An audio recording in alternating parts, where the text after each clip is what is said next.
যুদ্ধক্ষেত্রে অপ্রতিরোধ্য রাশিয়ার বিরুদ্ধে ঘায়েল ইউক্রেন এবার তাদের সুপ্ত বাসনা পূরণে সক্ষম হলো। মিত্র যুক্তরাষ্ট্রের বিদায়ী মার্কিন প্রেসিডেন্ট জো বাইডেনের কাছ থেকে পাওয়া অনুমতির ফায়দা নিয়ে রুশ ভূখণ্ডে সরাসরি ক্ষেপণাস্ত্র হামলা চালিয়েছে ইউক্রেন। প্রায় ৩ বছর আগে শুরু হওয়া রাশিয়া ইউক্রেন যুদ্ধে এই প্রথমবারের মতো রাশিয়ার ভূখণ্ডে দূরপাল্লার ক্ষেপণাস্ত্র দিয়ে হামলা করেছে জেলেনস্কি বাহিনী।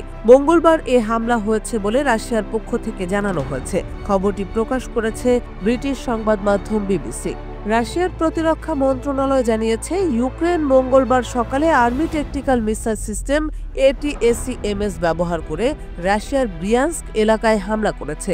৫টি ক্ষেপণাস্ত্র গুলি করে ভূপাতিত করা হয়েছে এবং একটি ধ্বংস করা হয়েছে। ক্ষেপণাস্ত্রের ধ্বংসাবশেষের কারণে ওই এলাকায় একটি সামরিক স্থাপনায় আগুন ধরেছে বলে রাশিয়ার প্রতিরক্ষা মন্ত্রণালয়ের বিবৃতিতে উল্লেখ করা হয়েছে।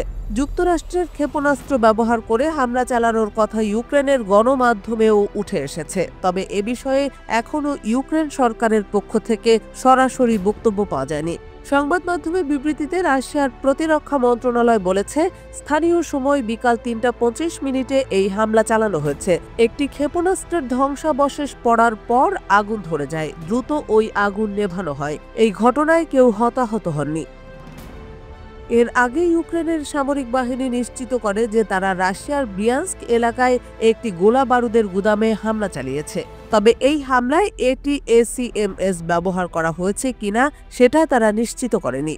ইউক্রেনের সামরিক বাহিনী বলেছে, সীমান্ত থেকে ১০০ কিলোমিটারের মতো দূরে কারাচেভ শহরের কাছে একটি ডিপোতে হামলা করা হয়েছে।